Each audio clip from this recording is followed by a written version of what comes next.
గతంలో శపథం చేసినట్లుగానే చంద్రబాబు ముఖ్యమంత్రిగా అసెంబ్లీలోకి అడుగుపెట్టారు. అసెంబ్లీ ప్రధాన ద్వారం వద్ద చంద్రబాబుకు ఘన స్వాగతం పలికారు. ఆ తర్వాత పవిత్రమైన అసెంబ్లీలోకి అడుగుపెట్టే ముందు మెట్లకు సాష్టాంగ నమస్కారం చేశారు. భావోద్వేగ సన్నివేశంతో అనేక మంది ఎమ్మెల్యేలు హర్షధ్వానాలు చేశారు. అసెంబ్లీ లోపలికి పూర్ణ కుంభంతో చంద్రబాబుకు వేద పండితులు స్వాగతం పలికారు. తన ఛాంబర్లోకి వచ్చిన వెంటనే చంద్రబాబుకు పండితులు ఆశీర్వచనం పలికారు.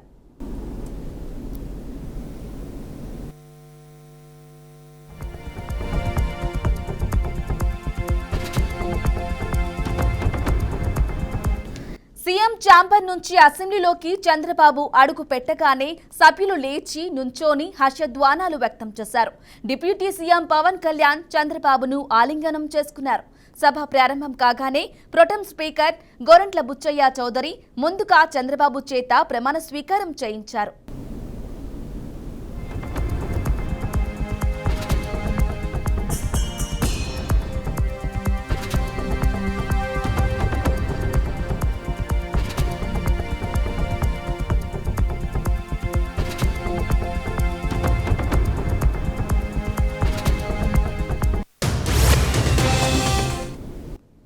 ఇక 10 ఏళ్ల క్రితం జనసేన పార్టీని స్థాపించిన పవన్ కళ్యాణ్ మొదటిసారి శాసనసభలో అడుగుపెట్టారు. డిప్యూటీ సీఎం హోదాలో అసెంబ్లీకి చేరుకున్న పవన్ కళ్యాణ్ చేత ప్రొటెం స్పీకర్ ప్రమాణం చేయించారు. గత ఎన్నికల్లో గాజువాక, భీమవరం నుంచి పోటీ చేసి ఓడిపోయిన పవన్ కళ్యాణ్ పట్టు వదలని విక్రమార్కుడిలా మూడోసారి పిఠాపురం బరిలో నుంచి పోటీ చేసి 70,000కు పైగా మెజార్టీతో ఘన విజయం సాధించారు. పవన్ ను అసెంబ్లీ గేటు కూడా తాకనీయమన్న వారి నోళ్లను మోయించారు.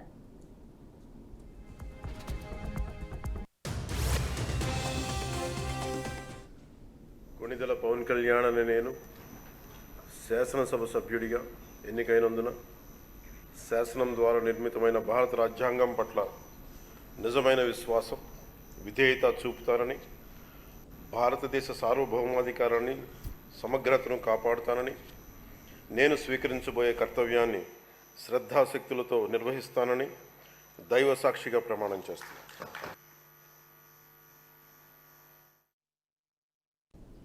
అటు పవన్ కళ్యాణ్ ప్రమాణ స్వీకారం తర్వాత ఆంగ్ల అక్షర క్రమంలో మంత్రులు, ఎమ్మెల్యేలు ప్రమాణం చేశారు. వంగలపూడి అనిత, అచ్చెన్నాయుడు, టీసీ భరత్, కందుల దుర్గేష్, ఫరూక్, జనార్దన్ రెడ్డి, పయావుల కేశవ్, నారా లోకేష్, నాదెండ్ల మనోహర్, నారాయణ, పార్థసారథి, రామానాయుడు, ఆనం రామనారాయణ రెడ్డి, రాంప్రసాద్ రెడ్డి, గొట్టిపాటి రవికుమార్, కొల్లు రవీంద్ర, గుమ్మడి సంధ్యారాణి, సత్యకుమార్, అనగాని సత్యప్రసాద్, సవిత, రఘురామకృష్ణంరాజు ఎమ్మెల్యేలుగా ప్రమాణ స్వీకారం చేశారు.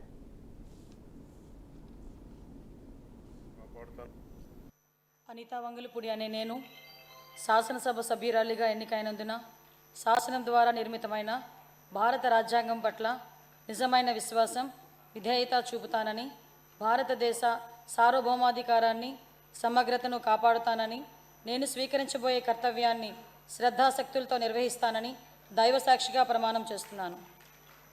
కింజరాపు అచ్చెన్నాయుడు అనే నేను శాసనసభ సభ్యుడిగా ఎన్నికైనందున శాసనము ద్వారా నిర్మితమైన భారత రాజ్యాంగం పట్ల నిజమైన విశ్వాసం, విధేయత చూపుతానని, భారతదేశ సార్వభౌమాధికారాన్ని, సమగ్రతను కాపాడుతానని, నేను స్వీకరించబోయే కర్తవ్యాన్ని శ్రద్ధాశక్తులతో నిర్వహిస్తానని దైవ సాక్షిగా ప్రమాణం చేస్తున్నాను.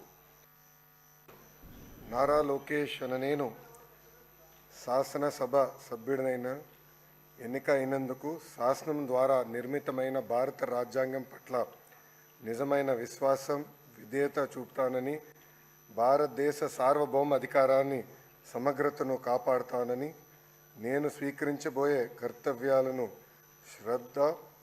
శ్రద్ధాశక్తులతో నిర్వహిస్తానని దైవ సాక్షిగా ప్రమాణం చేస్తున్నాను. ఆంధ్రప్రదేశ్ నందమూరి బాలకృష్ణ అనే నేను శాసనసభ సభ్యునిగా ఎన్నికైనందున శాసనం ద్వారా నిర్మితమైన భారత రాజ్యాంగం పట్ల నిజమైన విశ్వాసం, విధేయత చూపుతానని, భారతదేశ సార్వభౌమాధికారాన్ని, సమగ్రతను కాపాడుతానని, నేను స్వీకరించబోయే కర్తవ్యాన్ని శ్రద్ధాభక్తులతో నిర్వహిస్తానని దైవ సాక్షిగా ప్రమాణం చేస్తున్నాను. ఆంధ్రప్రదేశ్ శాసనసభ సభ్యుడినైన నందమూరి బాలకృష్ణ అనే నేను సభ నియమాలకు కట్టుబడి ఉంటానని, వాటిని అనుసరిస్తానని, సభ మర్యాదలను పాటిస్తానని, సంప్రదాయాలను గౌరవిస్తానని దైవసాక్షిగా ప్రమాణం చేస్తున్నాను.